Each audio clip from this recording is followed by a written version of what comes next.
Cette journée est une des journées les plus importantes de l'année pour notre école, puisque c'est la journée de présentation des Master Projects, c'est-à-dire les meilleurs projets de fin d'études de nos étudiants en fin de cursus.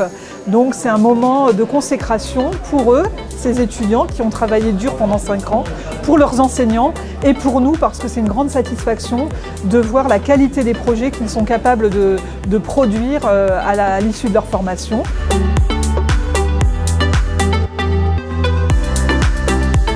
Alors le projet s'appelle U-Smart, c'est un projet de voiture intelligente qui fonctionne avec des capteurs qui sont placés à l'avant et à l'arrière de la voiture et qui vont tout simplement détecter les obstacles, donc qui sont à l'avant ou à l'arrière, et qui vont permettre à la voiture de se positionner automatiquement en fonction de ces obstacles. Elle va fonctionner sur un plan horizontal ou bien en pente, comme on peut le rencontrer sur la route, et voilà, ça va lui permettre de se placer automatiquement.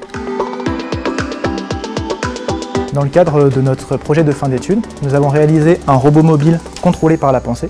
Pour contrôler notre robot par la pensée, nous utilisons un casque capable de détecter un certain niveau de concentration.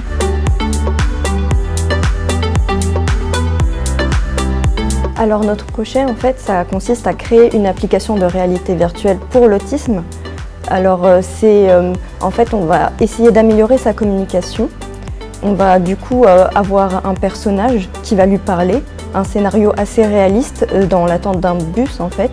Et en fait, l'autiste il va devoir discuter avec la personne et faire ses propres choix qui aura ses propres conséquences pour pouvoir savoir en fait améliorer sa communication et son appréhension.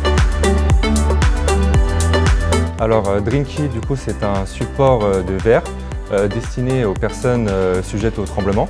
Donc l'idée, nous, derrière ce projet, c'est vraiment d'aider ces personnes, par exemple ceux qui ont la maladie de Parkinson, à se débrouiller par elles-mêmes et être autonomes, en les aidant à boire par elles-mêmes.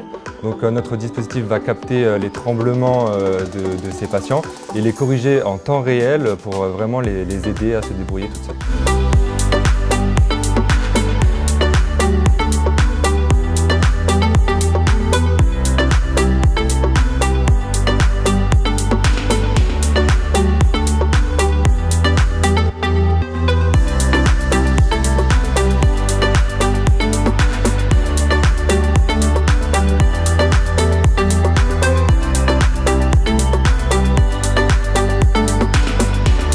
Le challenge est haut à relever et je suis très satisfaite de cette deuxième édition et je compte sur les promos à venir pour aller encore plus haut, encore plus loin.